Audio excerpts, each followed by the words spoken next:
Arti api unggun dalam perkemahan. Api unggun dalam pramuka merupakan salah satu bentuk kegiatan di alam terbuka, khususnya pada malam hari. Tujuan dilaksanakan api unggun adalah untuk mendidik dan menumbuhkan keberanian serta kepercayaan diri anggota pramuka melalui cara berpentas. Api unggun bukan sebagai alat penyembahan atau untuk disembah.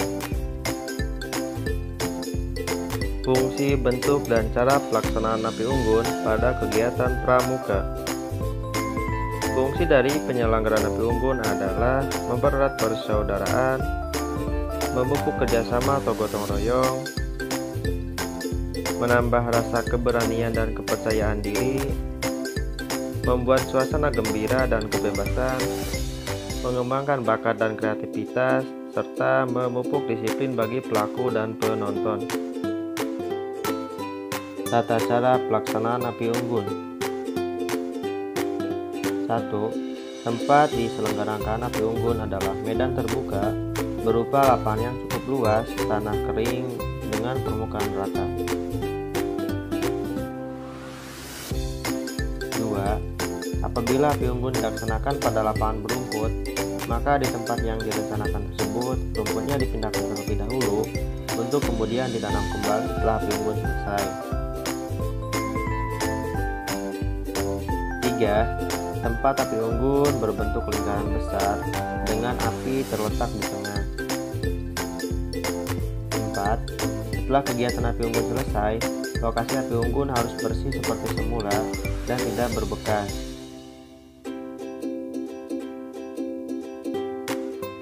5. Tidak diperbolehkan untuk merusak lingkungan. 6.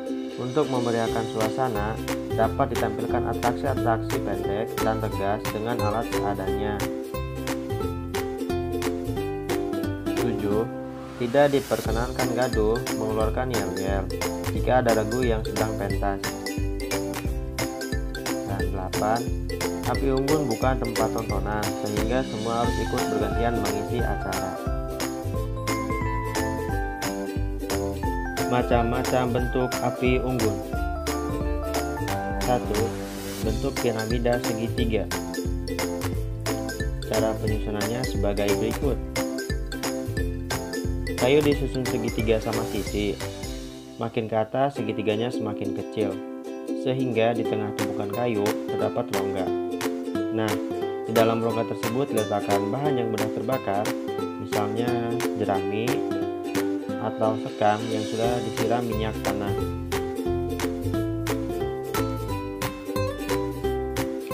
Rongga inilah yang nantinya akan dijadikan sebagai sumber api yang pertama.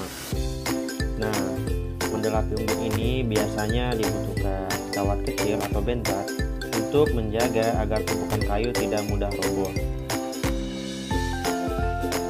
Dan ini adalah ilustrasi dari bentuk piramida segitiga. Gambarnya seperti ini ya, contoh api unggun bentuk piramida segitiga.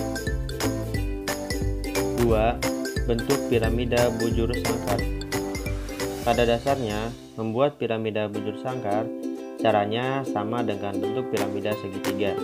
Nah, yang membedakan itu terletak pada bentuk-bentuk penyusunannya yang berupa bujur sangkar. Hal yang perlu diingat bahwa model penyusunan piramida adalah model yang semakin ke atas semakin runcing atau mengerucut. Model piramida bujur sangkar dalam penataan kayu umumnya ditidurkan, tidak disusun ke atas. Dan ini adalah ilustrasi api unggun bentuk piramida bujur sangkar. Seperti ini ya contoh ilustrasinya. 3. Bentuk pagoda tegak. Bentuk pagoda tegak memungkinkan percampuran kayu basah dan kayu kering, karena kayu basah dan kayu kering dapat ditata tegak. Langkah pertama yang dilakukan adalah pembaca membuat gawang terlebih dahulu sebagai tempat penyandar kayu dari bahan yang tidak mudah terbakar. Setelah itu, Kayu disandarkan pada gawang, misalnya kayu atau bambu basah. Nah, di dalam rongga antar kayu diletakkan bahan bakar yang mudah terbakar. Dan ini adalah ilustrasi api unggun bentuk pagoda tegak. Seperti ini ya ilustrasinya. 4. Bentuk pagoda roboh. Bentuk pagoda roboh adalah bentuk yang paling sederhana yang sering kita praktekkan ketika kita membakar kayu. Akan tetapi, kita tidak menyadari bahwa bentuk tersebut adalah bentuk pagoda roboh. Cara membuatnya adalah kayu kering ditetapkan di tanah, ujung-ujungnya bertemu di tengah, sehingga pangkalnya di luar membentuk lingkaran. Nah, supaya ujungnya cepat terbakar, di tempat pertemuan tersebut dapat dibuat lubang dan diberi bahan bakar yang mudah terbakar.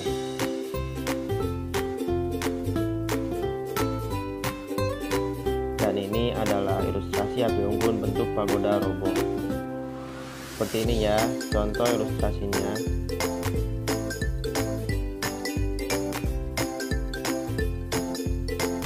Bentuk kursi.